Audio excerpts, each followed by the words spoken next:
Why is everyone saluting my daddy? The 6-year-old girl clutched her stuffed bear and pointed straight at the flag-draped casket.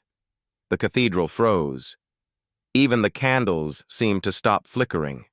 The wind rattled the stained glass windows, as if to remind everyone inside that grief is colder than November air. Rows of black uniforms stood stiff, medals glinting like frozen stars pinned to human chests. And in the very center aisle, a child appeared, small, bewildered, holding a bear whose ear was worn thin from too many nights of comfort. Rachel's hand had slipped. She had meant to hold June back, to remain in the shadows unnoticed, as she always had. For 6 years, she had raised this child alone, in the corners of silence left by Sergeant Aaron Cole, man, father, lover, officer, and now the fallen. He had asked her again and again, "Not yet, please. Let me keep this hidden a little longer." His fear was never of fatherhood itself, but of what others would say, the fellow officers, the brass, and above all his own family who measured morality by the weight of appearances. But secrets do not survive death. Coffins, unlike living men, cannot lie. June's voice carried through the cathedral like the toll of an iron bell. Dozens of hands froze mid-salute. The chaplain at the pulpit faltered. A silence rolled outward in waves, swallowing every cough, every shuffle of shoes. Rachel felt her knees weaken, as though the stone floor itself had betrayed her. On the front pew, Margaret Cole, the officer's mother, turned slowly. Her dress was black velvet, her silver brooch the same one she had worn in her wedding portrait decades ago. Her face was carved into stillness, neither rage nor sorrow visible, just the cold endurance of someone who believed life must obey rules. Beside her sat David, Aaron's younger brother, jaw clenched like the edge of a knife. He had always been the enforcer of the family's unwritten codes. At the end of the pew, Police Chief Nora Bennett raised one gloved hand. At her signal, the honor guard lowered their salutes, hesitant but obedient. Her eyes lingered not on Rachel, but on the little girl, eyes that asked silently, "What truth have we all been denying?" June hugged her bear tighter. The green ribbon Rachel had tied around its neck trembled. The girl still believed salute simply meant hello, the way her teacher at kindergarten had taught. When you enter a room, greet your elders. She had no language yet for grief, or for rituals that try to make sense of it.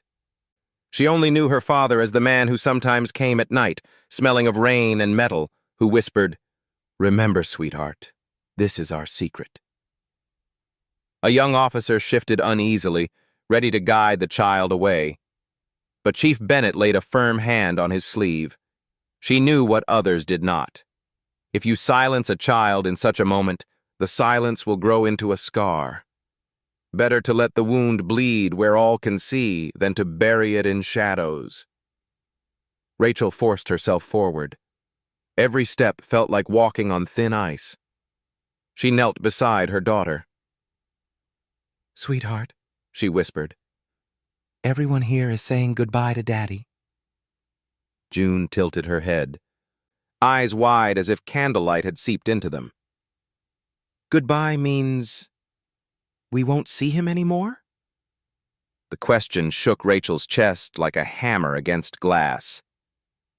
"Not like before," she managed. "But some believe Daddy is still close, even if we can't see him." June turned toward the casket, lifted her bear high as though waving from across a river. "Daddy likes the green ribbon," she said softly. A murmur rippled from the front pew. Rachel caught a single word hissed through clenched teeth. Improper. Improper. Unfit. Out of order. Words that had stalked her since the day she became a single mother. Since the nights she worked cleaning offices no one else wanted. Since the mornings she loved a man who lacked the courage to stand publicly beside her. Improper was the label always pinned to the weaker side.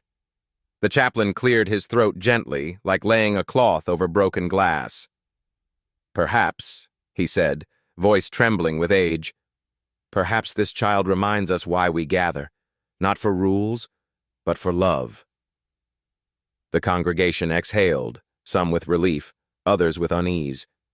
Rituals had been interrupted, yet something truer had entered.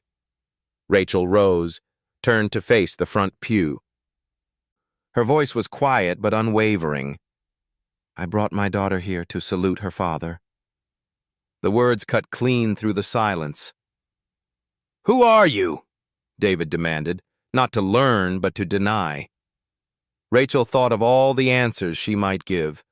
The woman who waited at the window for every night shift to end, the keeper of deleted voicemails, the one who dusted Aaron's cap on her own shelf as if it were a promise. But she said simply, "Rachel Miller, mother of June, Aaron's child." Chief Bennett stepped forward, her voice calm but deliberate. "What is your name, sweetheart?" she asked June, bending slightly so her medals jingled like softened bells. "June Miller," the girl replied, glancing at Rachel for approval. "June," the chief said, "today is a sad day because we say goodbye to a hero. But your question, why do we salute your father, is the right one. We salute because he stood tall to protect us, and we stand tall to honor him. And sometimes," she added after a pause, "love comes before regulations." Her words were like a pebble dropped in a still lake. Small, yet the ripples reached every corner. Rachel felt her lungs finally open. Margaret Cole blinked once, very slowly. She studied June, the curve of her lips, so like Aaron's, the determined light in her eyes. Someone in the back pew whispered, the Cole mouth, half awe, half accusation. The service moved on, the chaplain reading praises of bravery and sacrifice. But to Rachel, every brave was shadowed by an unspoken fear, not of danger, but of exposure, of shame, of truth untold. Yet she refused to blame the dead. Death cannot defend itself. The living must. The bugle's mournful notes filled the vaults. The honor guard folded the flag with precise angles, each crease a farewell. According to protocol, the flag would be given to Margaret, the mother. Rachel braced herself. She and June would stand outside the circle as always. But Chief Bennett received the folded flag, hesitated, and glanced once more at the child. Margaret's gloved hands trembled on her lap. Then, unexpectedly, she spoke. "Nora," using the chief's first name, from the old neighborhood they once shared. "My son, if he left words unspoken, I will not carry them into the grave."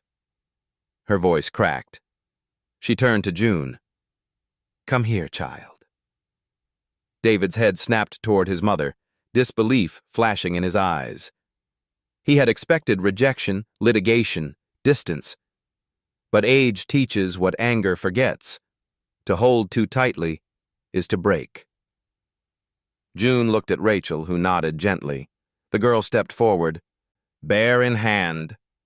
Margaret extended her palms, not to reject, but to receive.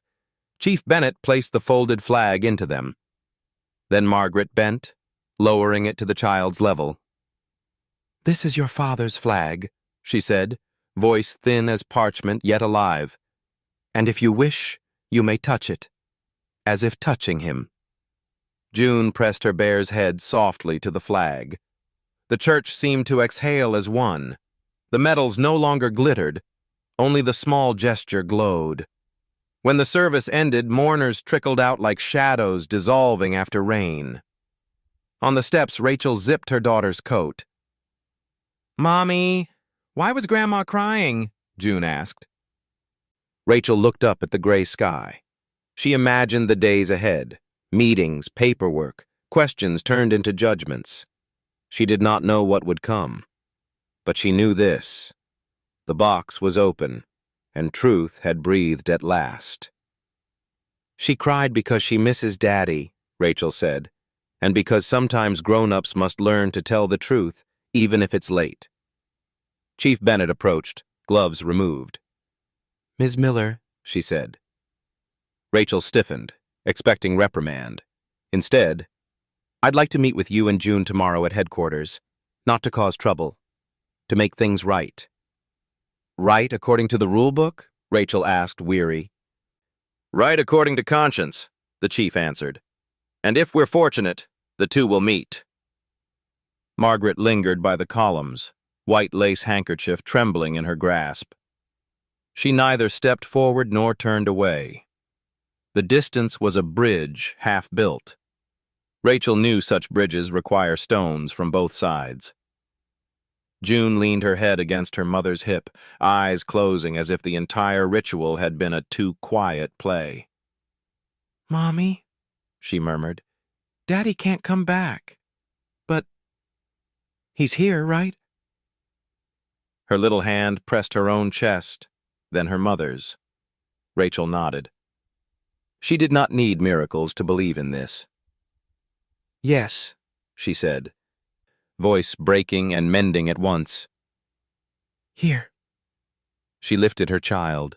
Her arms were heavy, yet her spine was straight. She would not slip out the side door. She would walk out the front, past the line of officers. This time, no one raised a salute. They only nodded, nods that came from deeper than ceremony. Rachel nodded back. "Let's go home, sweetheart," she whispered. "Tomorrow we'll return, and we'll speak the next truth." And they left the cathedral behind, carrying a bear, a flag, and a silence that had finally begun to break. The rain had stopped, but the air outside the cathedral carried the metallic aftertaste of thunder. Rachel walked with June down the stone steps, one hand steady on her daughter's back. Around them, officers broke into murmuring clusters, their boots clicking like restless metronomes on the pavement. 1,000 eyes had witnessed the moment: June's innocent question, Rachel's trembling declaration, Margaret's reluctant recognition.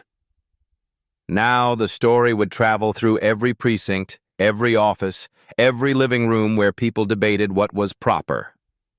Rachel felt the stares follow them. Some softened, others hardened. She had long ago learned the grammar of silence, the pauses too heavy, the smiles too thin. But today the silence was louder than ever. Today it carried judgment wrapped in sympathy, or sympathy wrapped in judgment. She could not tell which hurt more. That night, their apartment felt smaller than usual. It was not much more than 2 rooms stacked above a laundromat, walls thin enough to hear machines grumble until midnight. June fell asleep quickly, bare in arms, her breath even and innocent. Rachel sat at the table, staring at the folded rent notice tucked under a magnet on the fridge. Every month was the same equation: 1 paycheck cleaning offices, 1 child with a bottomless need for shoes, books, medicine, and love. Aaron had slipped money to her when he could, in envelopes left between the pages of children's storybooks or under the sugar jar. Always secretly. Always with an apology. Now even that small safety net was gone. She pressed her palms to her face. Tomorrow, Chief Bennett had said. Tomorrow, they would meet at headquarters. To make things right, the chief had promised. Rachel did not know what right meant in the language of police bureaucracy. She had lived too long in the shadows of wrong, unmarried mother, improper partner, woman on the edges. Would right mean an acknowledgement, a certificate, a medal? Or would it mean more questions, more judgment, more lines drawn in sand she was forbidden to cross? Rachel thought of Margaret's face as she bent down with the flag. There had been no embrace, no words of acceptance, but there had been a crack. A small, brittle crack through which a future might, just might, push its way. She clung to that image as if it were a rope in rising water. The morning light was gray. June woke early, as children do, asking if Daddy would come visit in her dreams again.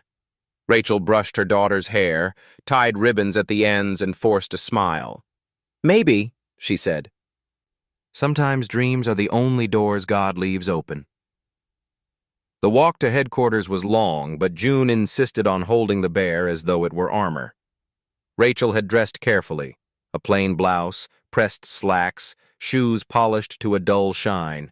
She wanted no accusation of impropriety to cling to her today. Outside the precinct, a wall of stone and glass, Rachel paused. The flags above the entrance snapped sharply in the wind, echoing the memory of the folded one still resting in Margaret's hands. Inside, the building smelled of disinfectant and paperwork.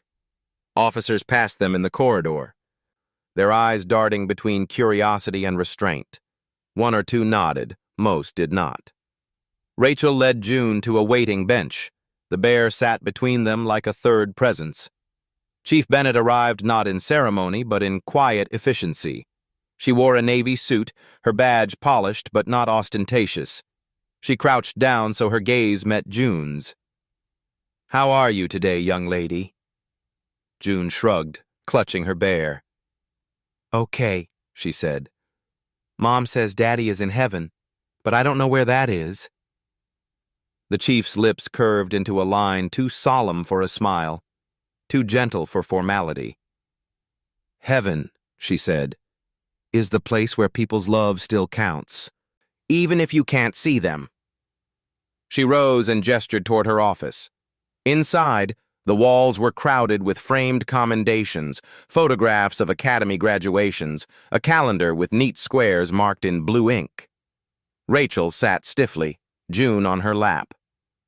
The chief remained standing for a long moment, as if measuring the right words against the weight of the moment. "Ms. Miller," she began, "yesterday the truth arrived in front of all of us. It cannot be folded away like a flag. The department must decide how to honor Aaron's service and how to honor those he left behind." Rachel's heart thudded.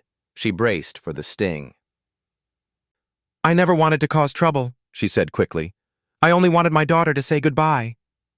Her voice cracked, but she forced herself steady.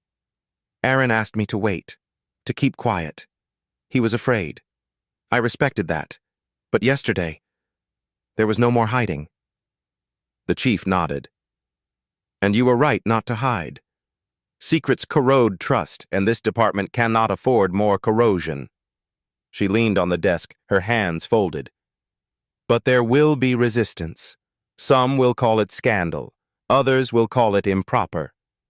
There will be those who argue your daughter has no place in official ceremonies, no place in the records." Her eyes sharpened. "I disagree." Rachel blinked, the words taking a moment to land. "You disagree?" "I do." The chief's voice carried steel now. "Aaron gave his life in service. That makes your daughter part of our family, whether or not she was ever listed on a form. I intend to recommend that she be recognized formally as his next of kin for the purposes of honor and memory. Not inheritance, not politics, just dignity." Dignity. The word pressed against Rachel's chest like a fragile gift. She felt both relief and fear. Relief that someone in authority finally saw them. Fear that the battle was only beginning. "What about his family?" Rachel asked quietly. "They've never accepted me. Yesterday was the first time Margaret even looked at June without ice in her eyes." The chief's expression softened. "Families fracture. Sometimes grief mends what pride refuses. I cannot promise Margaret will welcome you. But yesterday, she did not push the child away. That is not nothing." Rachel thought of Margaret's trembling hands, the way she lowered the flag to June's height. No, it was not nothing. Perhaps it was the start of something beyond blood. A surrender to truth. The meeting stretched into paperwork, signatures, discussions of ceremonies yet to come. June grew restless. drawing with crayons on the margins of forms while adults debated words like eligibility and protocol. At last, the chief dismissed them, walking them out herself. "Tomorrow," she said, "there will be a press statement.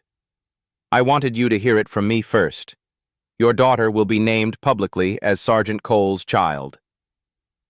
Rachel's knees nearly gave out. She had dreamed of this recognition, feared it, doubted it would ever come. She whispered, "Thank you." The words felt inadequate, but they were all she had. June tugged her mother's sleeve. "Does that mean Daddy's friends will play with me?" The chief bent again, eyes level with the child.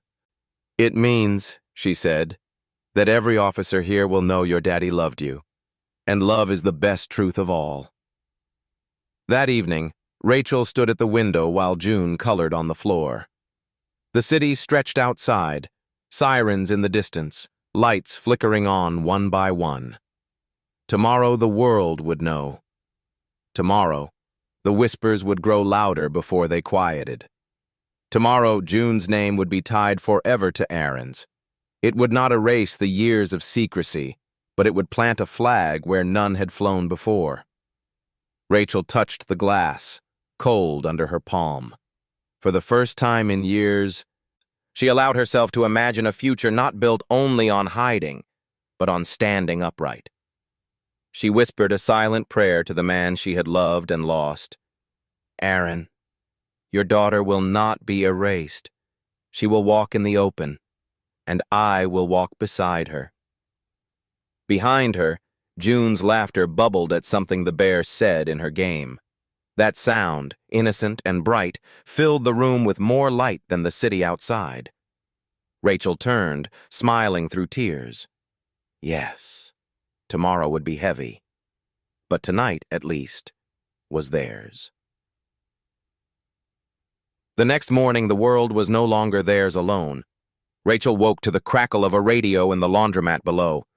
The words, "police funeral," "child," and "hidden family" rising through the floorboards. She froze, still clutching the quilt, heart thudding like a fist on a locked door. June was curled beside her, breathing softly, unaware of the storm already forming outside their window. Rachel eased out of bed, careful not to wake her daughter, and went to the tiny kitchen. On the counter lay the folded newspaper someone had slipped under their door. The headline screamed in bold ink, "Fallen officer leaves secret daughter, a funeral interrupted." She sank into a chair, the wood creaking beneath her. There it was, 6 years of secrecy, unveiled not by confession but by accident, by a child's innocent voice echoing in a cathedral. And now, strangers would debate it over their morning coffee. By noon, the phone began ringing. Reporters left messages on the answering machine, their voices sticky with curiosity, some sympathetic, others sharp. "Ms. Miller, can you confirm? Will the family contest? Do you have proof?" Rachel unplugged the phone, but silence did not return. Outside, neighbors stood longer than usual at their mailboxes, glancing at her window. The laundromat owner offered a tight smile, but no words. When June returned from school, children whispered, "That's her, the funeral girl." Some voices carried awe, others ridicule. June held her bear tighter and said nothing, but Rachel saw her daughter's small shoulders curve inward as though the whispers were stones. That evening, Chief Bennett called.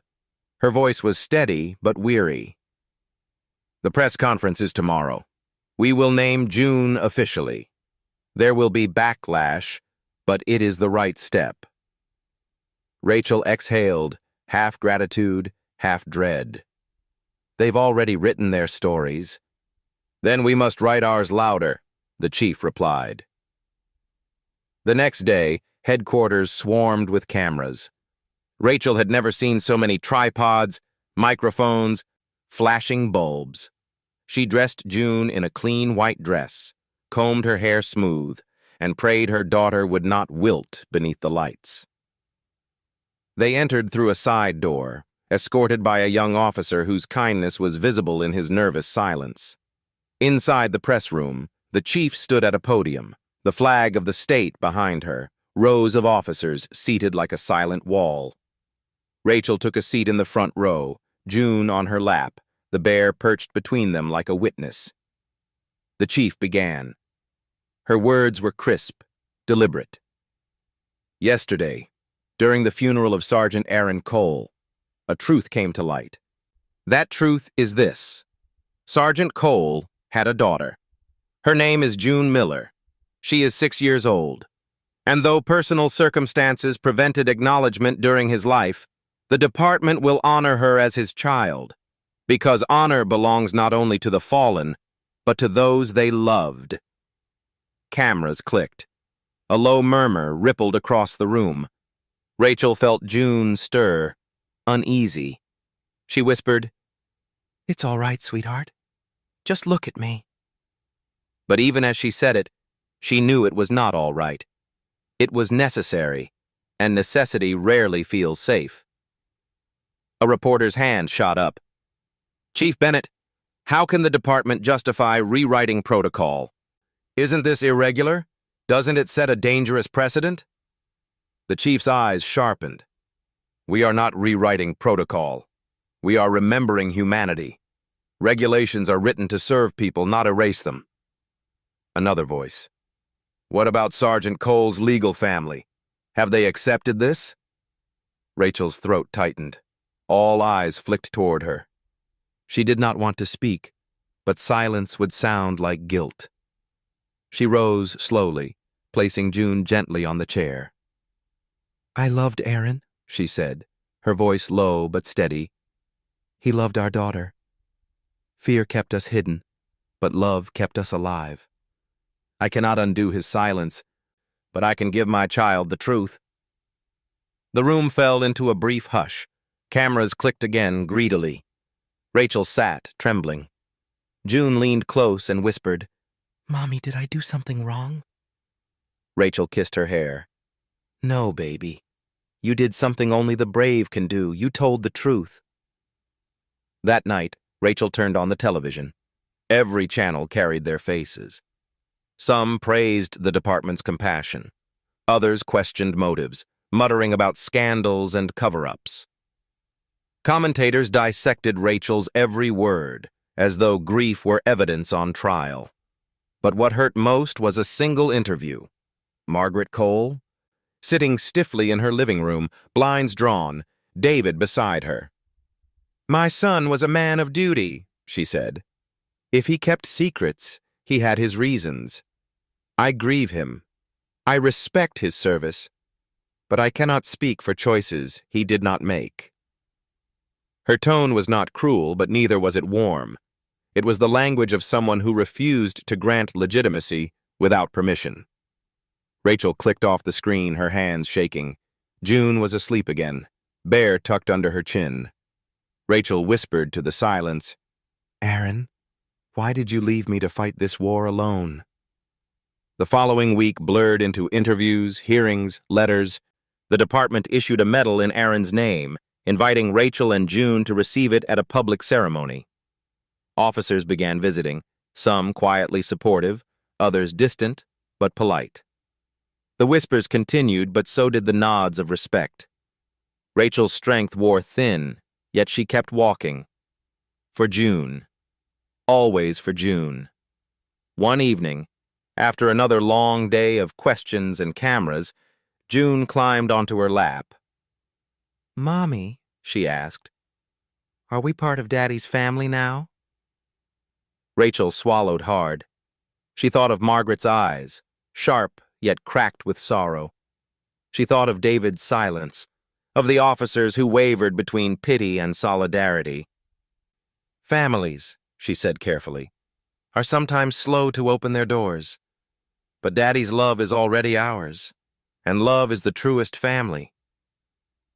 June pressed her bear to her chest. "Then we're not alone?" "No," Rachel whispered, tears slipping free. We're not alone. Not anymore. Outside their window, the city pulsed with its usual noise, sirens, horns, laughter. But inside, something had shifted. The secret was gone. The shame was gone. What remained was a small girl with a stuffed bear and a mother determined to carve a space for her in a world that had tried to erase her. Tomorrow would bring more battles, more headlines, more judgment, more fragile reconciliations. But tonight, as Rachel held June close, she felt the quiet certainty of something larger than scandal or protocol. Her daughter was visible. Her daughter was named. Her daughter had placed innocence in the middle of a cathedral and cracked stone hearts open. And in that quiet, Rachel whispered once more, "Aaron, your daughter will not be forgotten. She carries you, and I will carry her. The world can argue, but love will not be erased." The medal ceremony was scheduled for a Sunday afternoon in the courtyard of City Hall, where the bronze statue of a policeman stood eternal, saluting toward the sky. For years, the statue had been a symbol of honor, a place where wreaths were laid each Memorial Day. Now it would become the stage for a family still torn between silence and recognition. Rachel dressed June carefully in a navy dress, white shoes polished as best as a child's could be. She braided her daughter's hair, fingers trembling with each twist. June clutched her bear, now so much a part of the story that reporters began calling it the witness in fur. Rachel almost laughed at the absurdity, but her throat was too tight. They arrived to a sea of uniforms and civilians. Flags snapped in the wind. Rows of folding chairs lined the square, cameras once again circling like restless birds. On the dais stood Chief Bennett, solemn, flanked by city officials in dark suits. But what made Rachel's heart stall was the sight of Margaret and David seated in the front row. Margaret's black dress and pearls looked carved from stone. David's expression was harder still, lips pressed so thin they almost disappeared. Rachel hesitated. For a moment, she thought of turning back, of sparing June another wound. But the child tugged her sleeve. "Mommy, that's Daddy's statue," she whispered with awe. Her eyes shone as if the bronze sentinel were Aaron himself returned. Rachel swallowed her fear and walked forward. The ceremony began with speeches. Words like sacrifice, valor, duty floated into the air, weighty yet distant. Rachel listened with half an ear, her mind on June's small legs swinging nervously above the ground. She wanted the ordeal to end, for the medal to be placed, for them to retreat to anonymity. But life does not move so simply. When Chief Bennett stepped to the microphone, her voice carried above the wind. "Today we honor Sergeant Aaron Cole, who gave his life in service. But today we also honor the truth, a truth revealed not by documents but by a child's courage. His daughter, June Miller, stands among us. And though fear kept her hidden, love now brings her into the light. For honor without honesty is only half complete." Gasps rippled. Some applauded, others shifted uncomfortably. And then the fracture widened. Margaret Cole rose abruptly. Her pearl necklace glinted harshly in the sun. "This is unacceptable," she declared, her voice shaking but loud enough for microphones to catch. "My son made his choices. He did not acknowledge this child in life. How dare you rewrite him in death?" The crowd froze. Rachel's heart stopped. June looked up at her mother, confused. The bear pressed tighter against her chest. Chief Bennett met Margaret's eyes with calm steel. "With respect, Mrs. Cole, we are not rewriting your son. We are completing him." David leapt to his feet. This spectacle shames his memory." His voice cracked like glass. What proof is there? A child with a stuffed toy? A mother with a story? His words sliced through the courtyard, landing like accusations. Cameras whirred, feeding on the drama. Rachel's knees trembled, but she forced herself up. She had not planned to speak, but silence would be worse. "The proof," she said, her voice unsteady but audible, "is in every moment Aaron chose us, even if fear kept him from naming us. The proof is in June's face, in her laugh, in the way she carries him, though she never carried his badge. You want papers and signatures? Love doesn't live on paper. It lives here." She pressed her palm gently to her daughter's heart. The crowd held its breath. Some nodded, others frowned.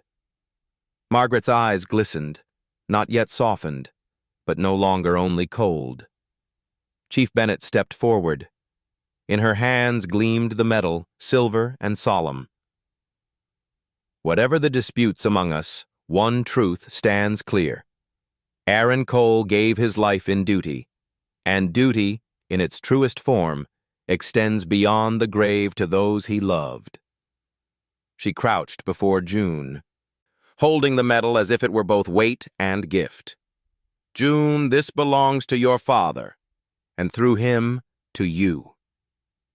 June looked at her mother, who nodded. With trembling fingers, the child touched the medal. The crowd erupted, applause from many, murmurs from some, silence from others. But in that moment, the medal hung between two worlds, the world of rules and the world of love. Later, as the square emptied, Rachel carried June toward the edge of the courtyard. Margaret remained seated, eyes fixed on the statue. At last she rose and walked slowly toward them. Her steps were heavy, as though each carried a century. She stopped before June, gaze lingering on the child's small hands gripping the medal. For a moment, silence stretched like a taut string. Then, very softly, Margaret spoke. "He had your eyes." Rachel's breath caught. She wanted to speak, but no words came. Margaret looked at her, face lined not just with age, but with the brittle weight of pride. "I cannot forgive him for hiding this, not yet, perhaps not ever. But I will not punish the child for his silence." It was not acceptance, not embrace, but it was something, a fissure in the wall. Rachel nodded once, tears burning. "That's all I ask." Margaret bent, just slightly, and touched June's hair. Then she turned away, her figure retreating into the crowd. David followed, still rigid, but quieter than before. Rachel held her daughter close. "You did it," she whispered. "You carried Daddy into the light." June smiled, medal clutched in one hand, bare in the other. "Then Daddy saw me?" she asked. Rachel kissed her forehead. "Yes, sweetheart, he saw you, and so did the world." That night, the city glowed outside their window, lights blurred by the tears Rachel finally allowed herself to shed. The medal lay on the table, gleaming faintly. For the first time, she felt not just grief, but something close to vindication. The world knew June, and though the road ahead was jagged, a new door had opened. Rachel whispered into the night, "Aaron, your daughter carries your name now. May it protect her better than your silence ever could." The medal rested in a velvet box on their kitchen table, shining in the dim light like a small, captured moon. Rachel found herself staring at it late into the night, long after June had drifted to sleep. The medal was supposed to bring closure, but to Rachel it felt like a key that opened new corridors of conflict. For the city, it was a headline already fading into the next scandal. For the department, it was a decision written into protocol. But for Aaron's family, the rift had only deepened. The first confrontation came 3 days later. Rachel was leaving the grocery store, June skipping beside her, when she saw Margaret waiting by the parking lot. The older woman's black coat snapped in the wind like a banner. David stood nearby, stiff as stone. "Mrs. Cole," Rachel began, adjusting the bags in her arms. "Don't call me that," Margaret said sharply. Her eyes flicked to June, then back. "I came because I will not allow the child to be used for spectacle again." Rachel bristled. "She is not a spectacle. She's his daughter."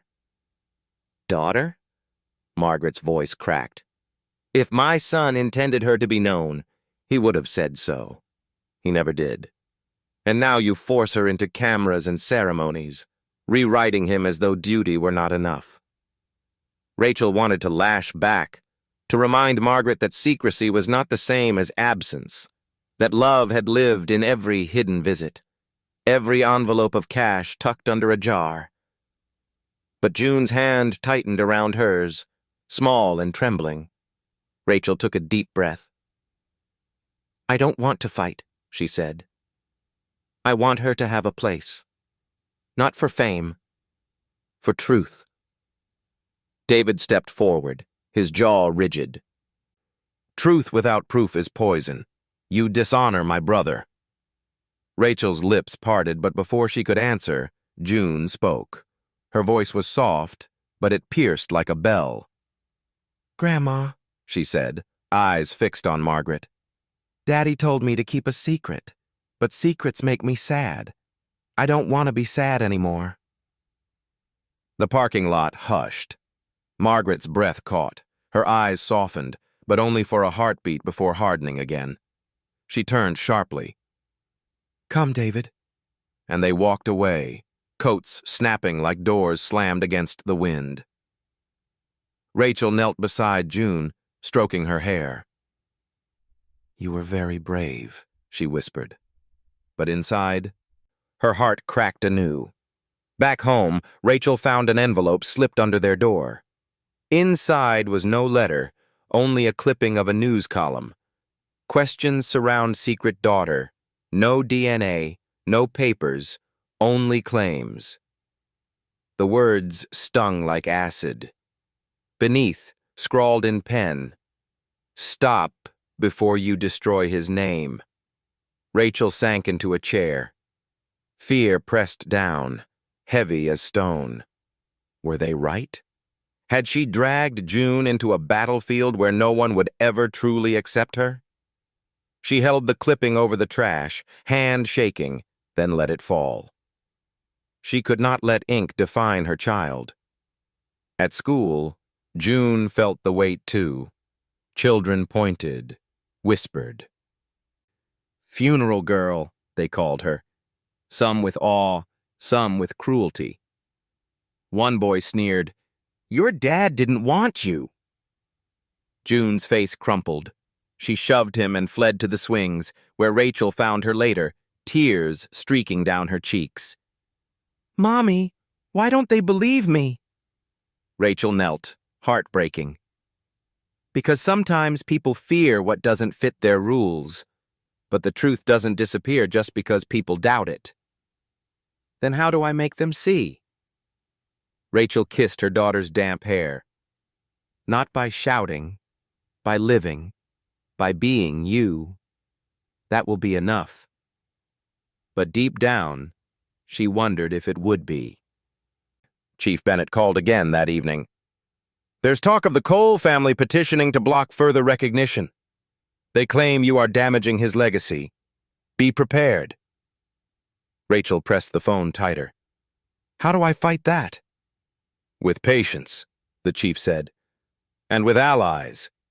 Not everyone stands against you. There are officers who served with Aaron who knew he lived 2 lives. Some may speak if asked." "Will they?" Rachel asked bitterly. "They might," the chief said, "if they remember that truth is heavier than loyalty." Rachel looked at June, coloring at the table, the metal beside her like another crayon. Truth heavier than loyalty. She prayed someone would believe it. Days passed, each heavier than the last. Letters came, some supportive, others venomous. Neighbors glanced longer, Whispers followed.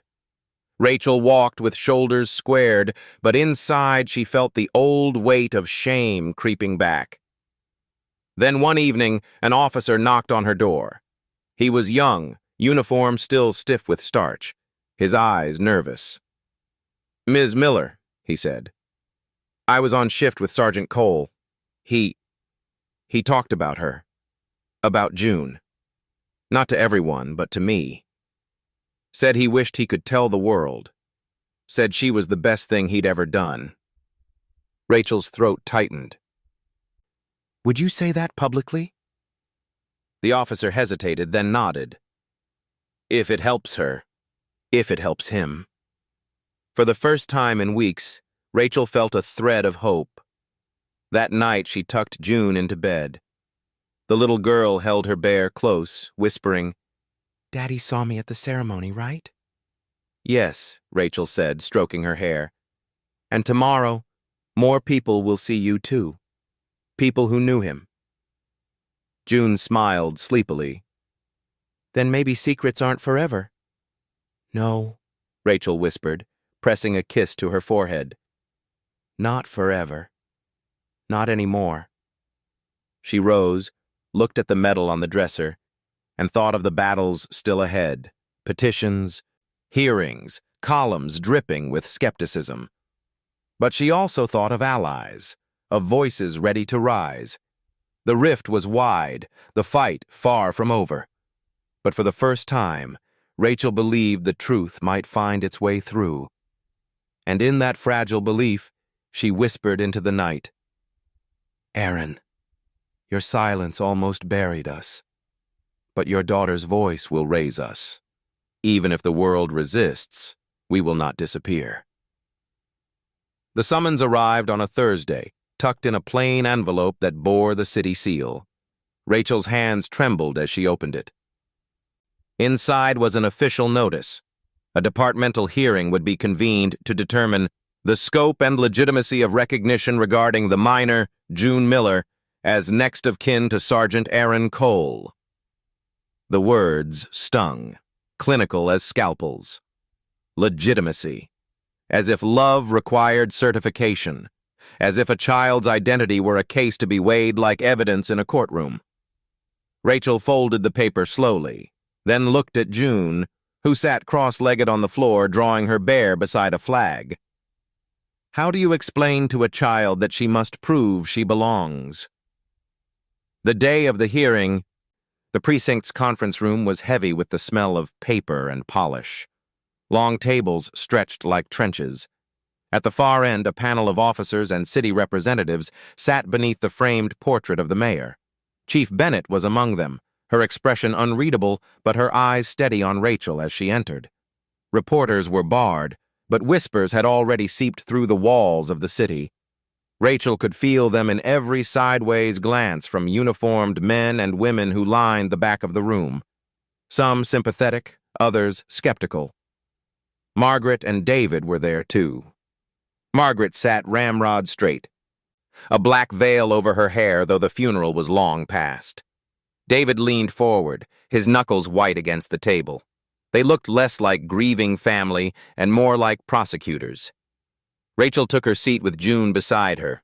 The bear sat on the table, its worn ear a silent witness once again. The chair of the panel cleared his throat. "We are here to address the petition filed by the Cole family, contesting the department's decision to formally acknowledge the minor child, June Miller, as Sergeant Aaron Cole's next of kin for ceremonial purposes. All parties will be heard. This proceeding is not a court of law, but its outcome will guide official record." Rachel's stomach knotted. She had imagined this moment, feared it, prayed it would never come. Now it was here, undeniable. David spoke first. His voice carried a mixture of grief and steel. "My brother served with distinction. His name is engraved in duty and sacrifice. But this attempt to attach a claim through a child born outside of marriage, is an insult to his memory. He made his choices. He kept his silence. To break it now is to dishonor him." Rachel flinched, but stayed silent. Then Margaret spoke. Her voice was low but sharp. I do not doubt the child exists. I do not doubt she is loved by her mother, but my son lived by rules. If he kept this secret, it was for a reason. Perhaps fear, perhaps shame. To parade it now is to expose wounds that should rest with the dead. The panel nodded gravely. Their pens scratched notes. Finally, Chief Bennett leaned forward. Her words cut through the air like clean cloth. With respect, Mrs. Cole, your son's life was not only rules. It was love, too. Fear silenced him, but we must ask, do we continue that silence, or do we correct it? When it was Rachel's turn, her voice shook at first, then steadied. I loved Aaron. He loved June. I will not deny he was afraid of what people might say, afraid of disappointing you, afraid of bending the rules he swore to serve. But love is not less true because it is hidden. And my daughter should not grow up erased, punished for decisions she never made. She turned to the panel, her eyes burning. Honor belongs not only to the dead, but to the living who carry them. June carries her father. That should be enough.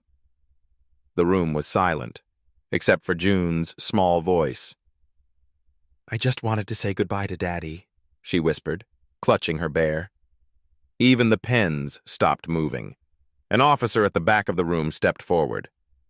Rachel recognized him, the young man who had come to her door days earlier. He cleared his throat nervously. I served with Sergeant Cole, he said. He talked about his daughter. Not to everyone, but to me. He said she was the best thing he ever did. He wanted to tell the world. He just couldn't. Gasps rippled. Margaret's face stiffened, but her eyes flickered with something like recognition. David muttered under his breath, but the weight of the testimony hung heavy in the room. Another officer stood, older, with lines carved deep into his face. I knew too. He showed me a picture once, said, "She's why I keep going." He looked at June and nodded. That's her. Rachel's breath caught. Tears blurred her vision. After weeks of whispers and doubt, here were voices rising, not against her, but with her. The chair of the panel conferred with his colleagues. At last he spoke. This department does not adjudicate private life, but we honor truth where it is found. Sergeant Cole's service is unquestioned, and if his fellow officers testify that this child was part of his life, we cannot ignore it. He turned to Margaret. Mrs. Cole, your grief is respected, but history is larger than secrecy. Margaret's veil trembled as she exhaled, a sound halfway between anger and surrender. Her voice, when it came, was ragged. He was my son. I buried him once. Do not ask me to bury him again beneath shame. She looked at June, eyes wet. But neither will I bury the child. David started to protest, but she silenced him with a glance. The chair nodded. Then it is settled. The department will retain the recognition of June Miller as Sergeant Cole's daughter for ceremonial honor and remembrance. Rachel closed her eyes, tears slipping down her cheeks. June looked up at her mother, confused but smiling. Does that mean Daddy's friends believe me now? Rachel hugged her tightly. Yes, sweetheart. They believe you now. After the hearing, as the crowd dispersed, Margaret approached. Her steps were slow, her face pale. She stopped before Rachel and June. For a long moment she said nothing. Then she reached into her bag and pulled out a photograph. Young Aaron in uniform, smiling with the reckless brightness of a man not yet burdened by fear. She handed it to June. Keep this, she said softly. He should be yours too. Rachel's breath caught. It was not full acceptance, Not a bridge completed, but it was a stone laid across the rift. June clutched the photo and her bear together. "Thank you, Grandma," she whispered. Margaret's lips trembled, and for the first time her hand brushed the child's cheek. Then she turned, walking away with David in tow, her shoulders heavy but her pace less rigid. Rachel held her daughter close. For the first time in weeks she felt the burden ease, if only slightly. The fight was not over. But the truth had found its voice, and it would not be silenced again. For a week after the hearing, Rachel felt something she had not felt in years, air that moved freely in her lungs. June had been recognized, the department had spoken, and even Margaret, however reluctantly, had extended a fragment of acknowledgement. It was not peace, not yet, but it was ground solid enough to stand on. Yet recognition, Rachel soon learned, was not the same as acceptance. The backlash came in waves. Letters poured into the department. Some applauded courage, others fumed about betrayal. One anonymous note, scribbled in angry red ink, read, "A hero's name deserves better than scandal." Rachel tried to shield June, but children absorb tension the way paper absorbs ink. At school, whispers grew sharper. "Your daddy was ashamed of you," one child sneered. Another mimicked a salute, mocking. June came home with her eyes swollen, her bear clenched so tightly its stuffing bulged at the seams. Rachel held her, whispering comfort, but guilt gnawed at her. She had wanted truth to liberate her daughter. Instead, it had painted a target on her small back. One evening, there was a knock at the door. It was Margaret. Rachel stiffened. "Mrs. Cole." The older woman's face was pale, her veil gone but her pride intact. She stepped inside without waiting to be asked. June, sitting on the floor, froze. Margaret looked at the child, really looked this time, and sighed. "I've spoken to David. He will not bend, but I—" Her voice cracked. She steadied herself. "I cannot erase what I saw in that room, the way the officers spoke, the way she—" Her eyes fell to June, who stared back, wary but curious. "The way she carries him." Rachel's chest tightened. "Then why fight us?"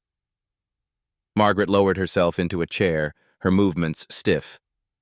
"Because I do not know how to reconcile the son I raised with the man who kept a second life hidden from me. For 60 years I have believed in rules. Rules are how a family endures. Without them, what are we?" Rachel swallowed. "Alive," she whispered.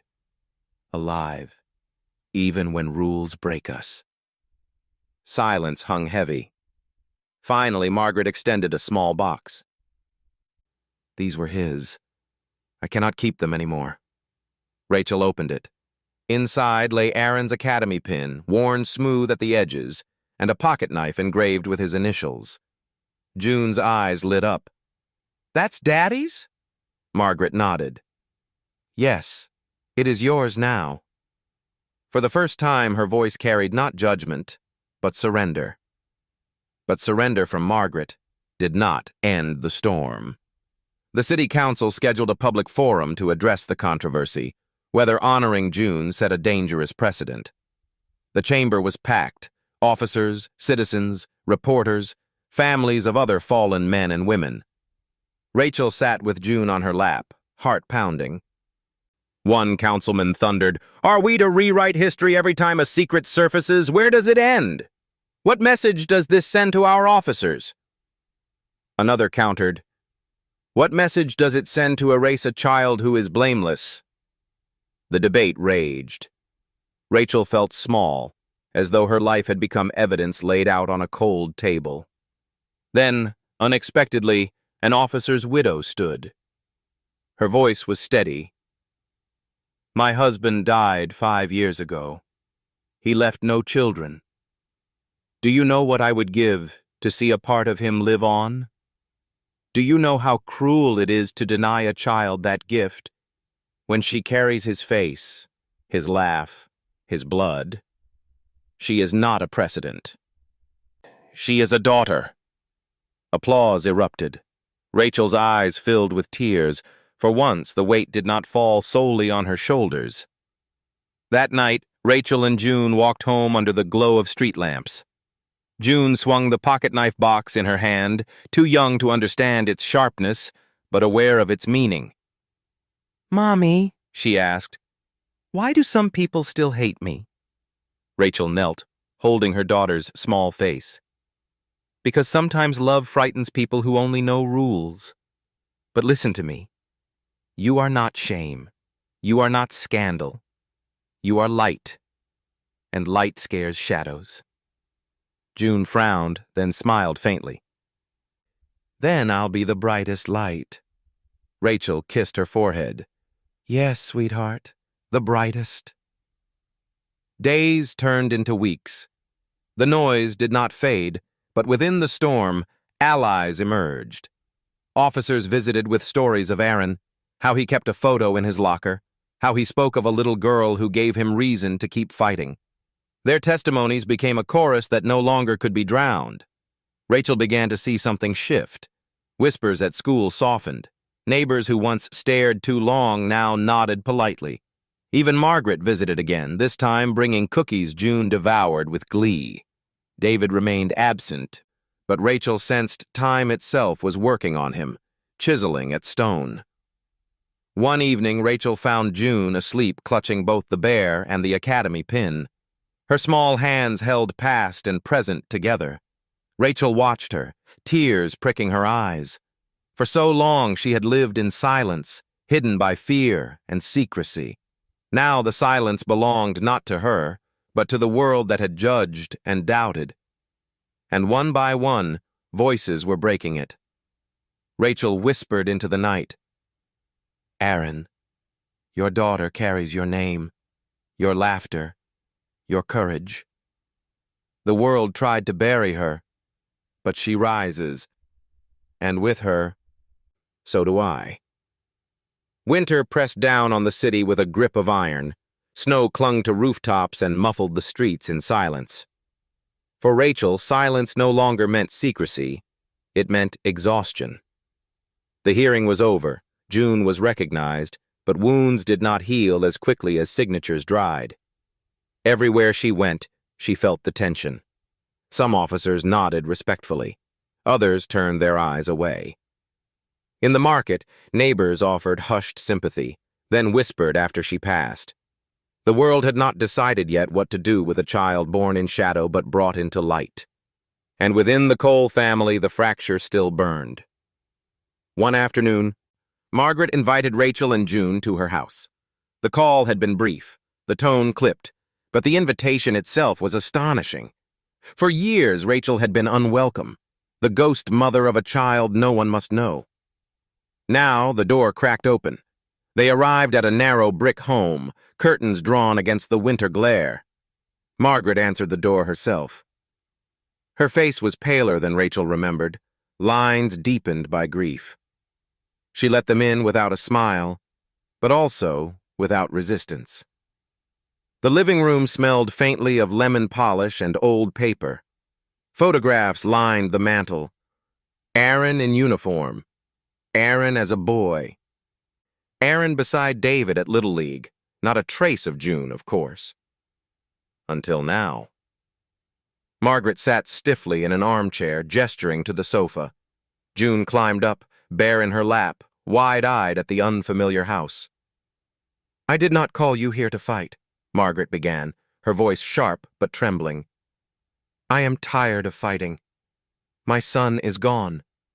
All that remains is memory, and memory is heavier than any coffin."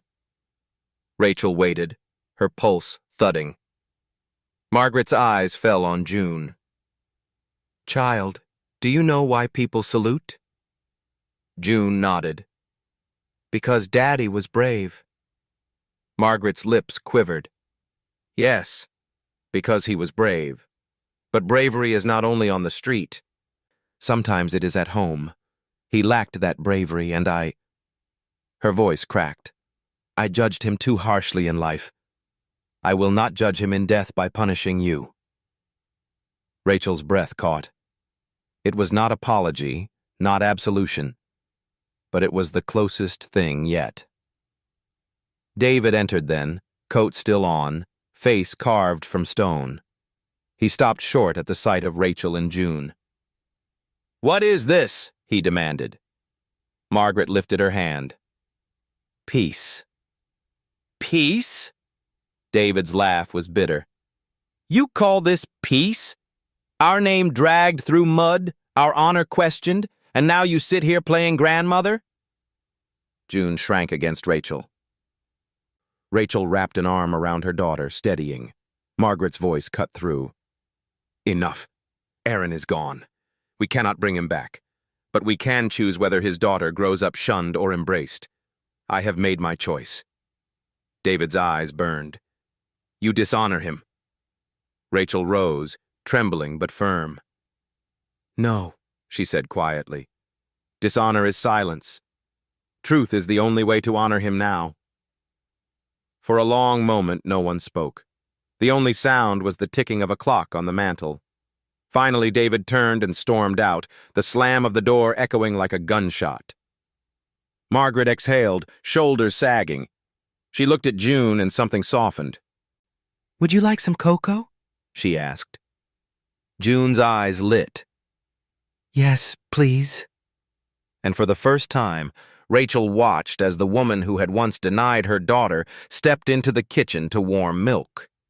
It was not a reconciliation, not yet. But it was the first brick laid in a bridge built from ashes. In the days that followed, the visits continued.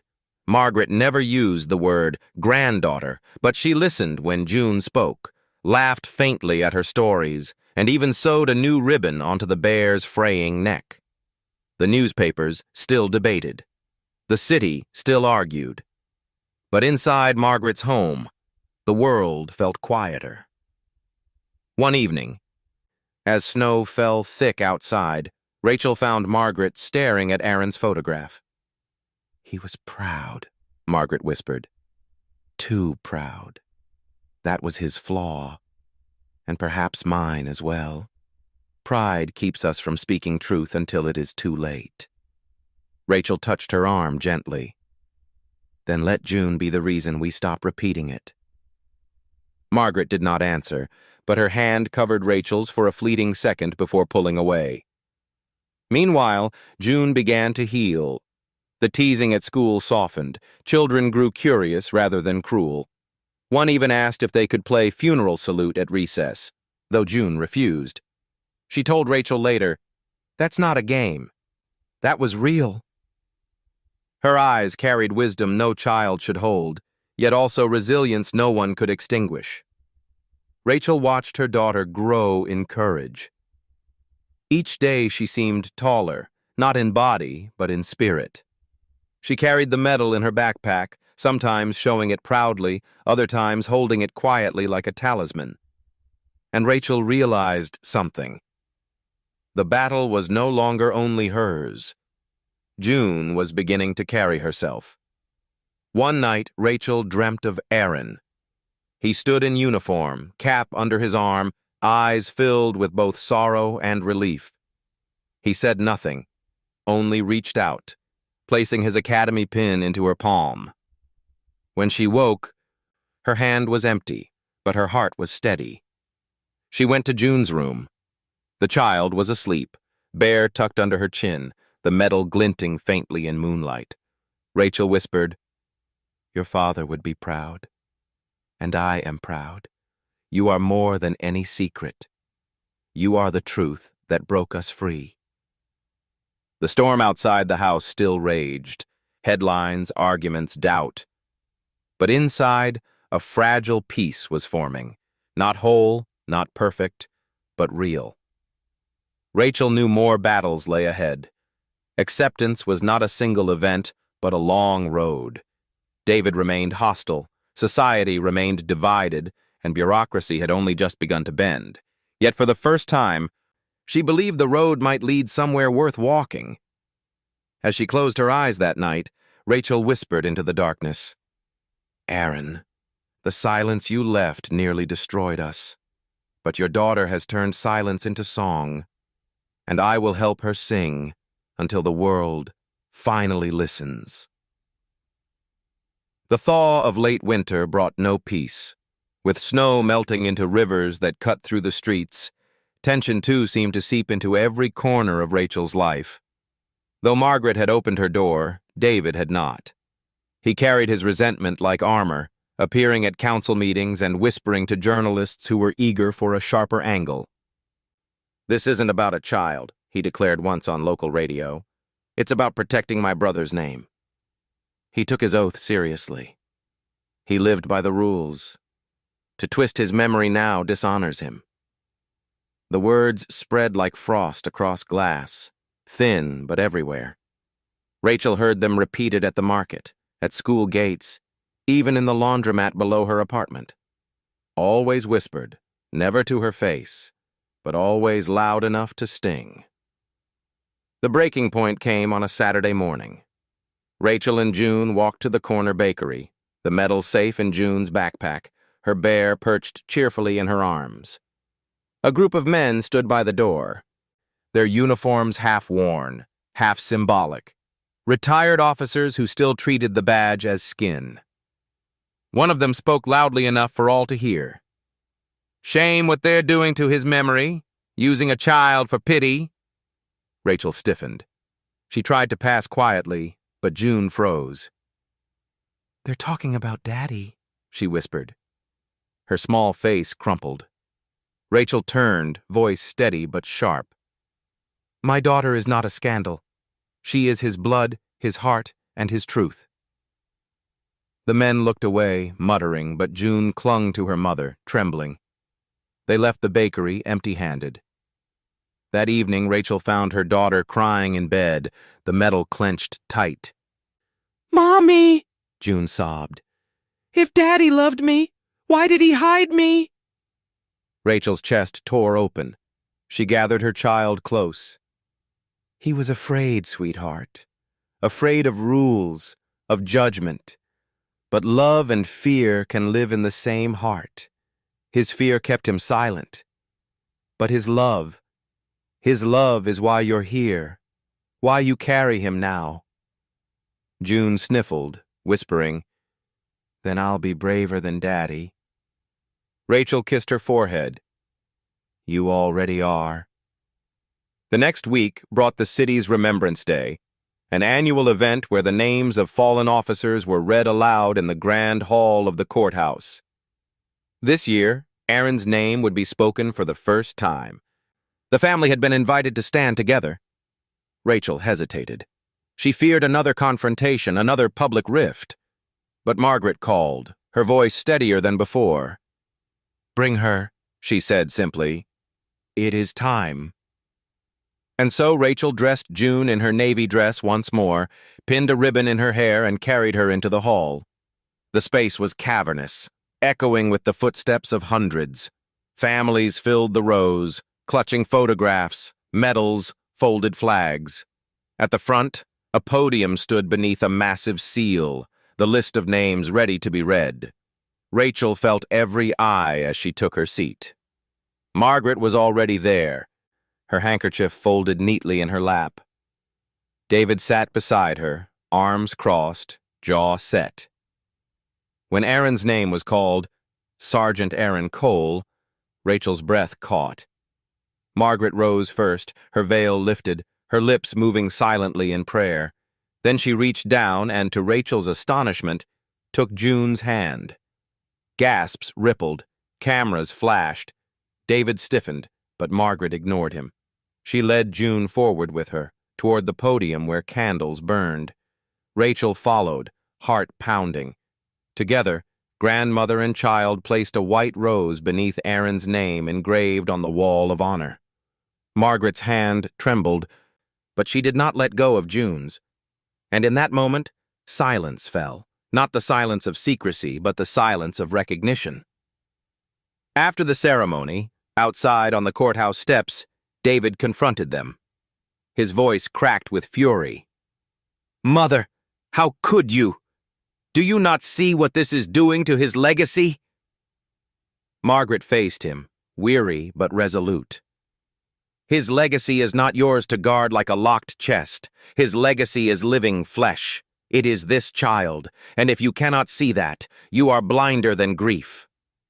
David's face burned red. He looked at June, who stood clutching her bear, metal glinting at her chest. For the first time, he faltered. His lips parted, but no words came. He turned sharply and walked away. Rachel exhaled, relief and sorrow tangled. Margaret touched her arm lightly. He will come around, or he will not. But I have chosen. Rachel met her eyes, tears brimming. Thank you. Margaret shook her head. Don't thank me. Thank her. She glanced at June, who skipped ahead on the courthouse steps, innocence intact despite the fire she had walked through. That night, Rachel placed the rose from the ceremony in a glass of water on their kitchen table. June touched its petals, whispering, "That's for Daddy." "Yes," Rachel said softly. "And for us." She watched her daughter twirl in the lamplight, metal swinging against her dress, bear dancing in her arms. And she realized this was forgiveness. Not clean, not complete, but real. Forgiveness was not forgetting the silence Aaron left, but choosing not to pass it on. Rachel whispered into the night, "Aaron, today your mother held your daughter's hand. The bridge is fragile, but it exists. And through her, through June, your silence is turning into something braver than you ever managed. Truth carried without fear. Spring arrived without asking permission. Trees that had spent months rehearsing their patience unfurled their green with sudden, confident hands. In the city, sirens still wailed, headlines still spun, and grief kept its private calendar. But in small corners, ordinary mercy took root where winter had tried to salt the ground. Rachel began to notice it in the littlest ways. The laundromat owner started keeping a stool by the counter for June so she could draw while Rachel folded clothes. The retired officers outside the bakery learned that silence, when chosen, can be respect rather than judgment. One even held the door without comment, a gesture that said more than a speech. At school, the whispers dulled into curiosity, and curiosity softened into kindness. Children asked, "What was your daddy like?" and waited for the answer. June always had the same reply. "He was brave on the street," she would say, "and he was scared at home, but I'm carrying the part he forgot." Then she would show them the academy pin or the photo Margaret had given her, as if offering proof not to a court, but to the tender tribunal of children, where fairness still wins more days than not. The system, however, had one more season of its own to pass through. At headquarters, Chief Nora Bennett typed and retyped the same sentence until it no longer wobbled under the weight of its meaning. The sentence would become the spine of a policy memo, and the policy would become a small hinge upon which, she hoped, many doors would swing. In all ceremonies of honor and remembrance, the department shall recognize the child or children whom the fallen officer loved and parented in fact, irrespective of marital status or prior disclosure, provided substantial testimony or evidence attests to that bond. She stared at the words. Regulations are not poems, but the best ones carry music anyway. She wanted the music of fairness, the rhythm of courage, the clean cadence of mercy. Before she signed, she thought of Aaron, his competence, his fear, his half-built bridge, and of June, who had walked across the air where the bridge should have been. Then Bennett signed with a pen she had kept since her own academy graduation, a pen that had recorded more citations than apologies. She hoped this signature would lean toward the latter. The memo went out that afternoon. It was not greeted with universal applause. Some called it sentiment smuggled into statute. Others warned it would invite chaos and imposters. But then letters arrived. Quiet, folded, devastating. A retired detective wrote that he had paid for braces and summer camp for a boy who called him uncle because no other word was safe. A widow confessed she had known about the other child and had sent birthday gifts anyway, unaddressed. A patrol woman admitted she had delayed telling her own parents about the daughter she loved because their rules were louder than their hearts. "Please," she wrote, "let the next girl be seen sooner than mine was." Bennett kept the letters in a folder labeled not policy, but proof. The night before the new policy would be announced publicly, Rachel and June walked to the river, and the water moved with a patience Rachel envied. On the bridge, Margaret waited, wrapped in a shawl the color of old smoke. She had called earlier, "Meet me where the city forgets to talk." They leaned against the railing as the lights rippled across the current. "I heard about the policy," Margaret said at last. "You must be glad." "I am," Rachel answered carefully. Joy felt almost dangerous. She held it like a cup filled to the lip. "It will help the next family. Maybe it would have helped us, once." "It is helping us now," Margaret said, surprising herself with the truth of it. "Rules can be the bones of a house, Rachel. But without windows, it's a tomb." She paused, the shawl stirring in the river wind. "I taught my sons how to stand straight. I forgot to teach them how to bend." Rachel smiled, a small sunrise. "Then we will teach June both." They stood in a silence that did not accuse. June pressed her face between the rails, giggling at her own echo. "Grandma," she called, "the river sounds like it's talking back." "Good," Margaret said, one corner of her mouth lifting. "Perhaps it's finally listening." She took a breath, then offered a folded envelope. "There is a scholarship fund I've been considering for years, in Aaron's name. I want it to begin with one student, this child." Her eyes flicked to June. "But not for toys and treats, for books, for piano lessons if she wants them, for anything that teaches her to make beauty out of breath." Rachel took the envelope, feeling its modest weight.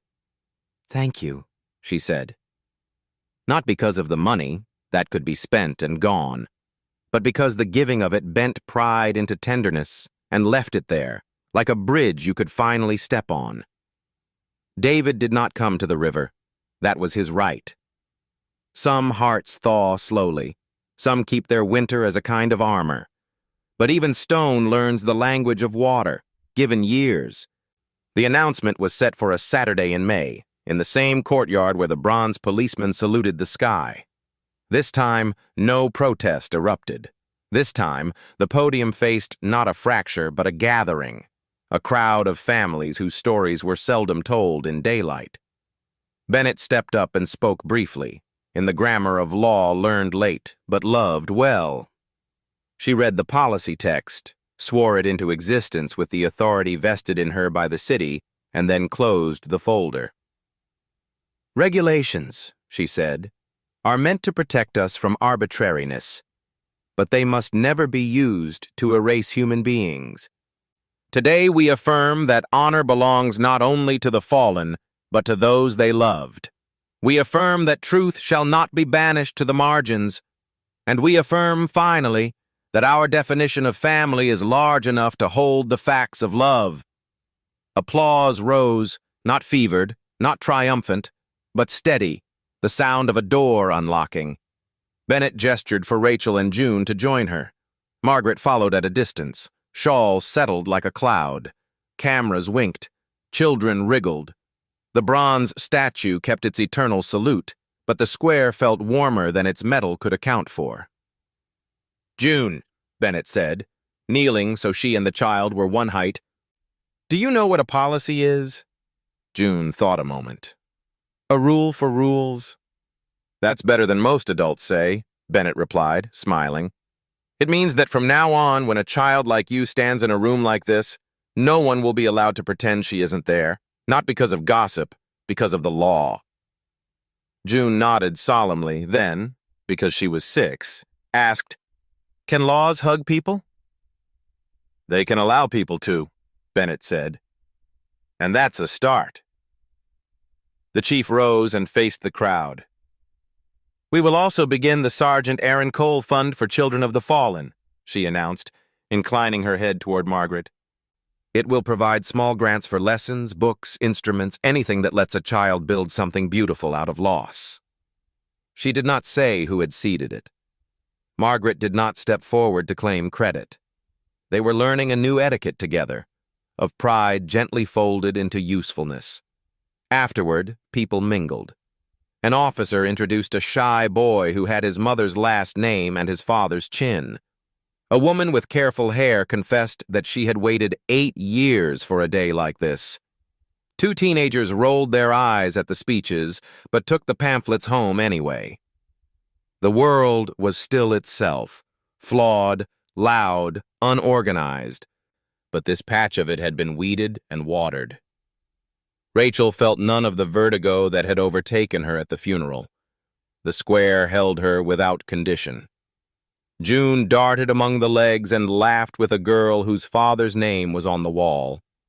For once, grief and joy did not cancel each other. They braided into something sturdy. Margaret approached with an envelope of photographs. "For June," she said. "For you." The pictures spanned decades. Aaron as a toddler with jam on his cheeks. Aaron at the academy, blazing with youth. Aaron holding a stray puppy, eyes soft as if practice had begun long before fatherhood. Rachel held each image carefully, like a relic not of sainthood but of complicated humanity. She would tell June those stories, all of them. The brilliance, the fear, the choice too long delayed, the love that arrived anyway. "Thank you," Rachel said again, and this time Margaret answered, "You're welcome," as if they had both signed a treaty neither had wished for but both now believed in. That evening, Rachel and June walked home by way of the cathedral. The doors were open, a custodian polished brass in the side aisle, whistling a hymn whose notes Rachel could not place. The casket was gone, of course. The flags were folded somewhere else, but the echo of that first question, "Why is everyone saluting my daddy?" lingered like the scent of extinguished candles. The echo no longer hurt. It rang like a bell that had been tuned. June tiptoed to the front, where the altar threw light like a kind promise.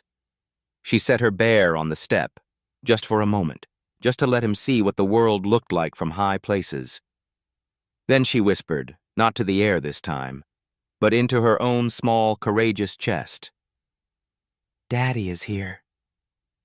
Her hand rested over her heart, then she stretched it to touch Rachel's. They stood like that for a while, No priest came to shoo them away. No official appeared to ask for documentation.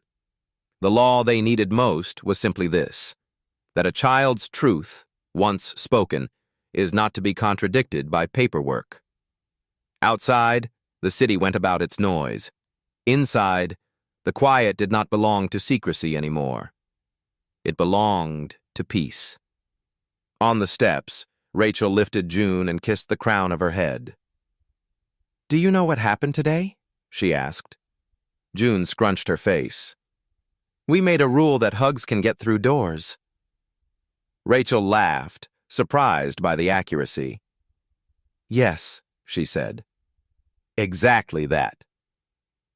They walked down into the evening carrying an academy pin and a folded photograph, and the kind of policy no one can print, only live. Above them, the first stars made their case to the coming dark. One by one, they were recognized. One by one, they took their places. And beneath them, a mother and daughter moved through a city that had finally remembered how to open something wider than its doors, its heart. Thank you for walking with us through this story. It reminds us that love and truth are stronger than silence, If it touched you, please share, comment, and subscribe to keep the light alive.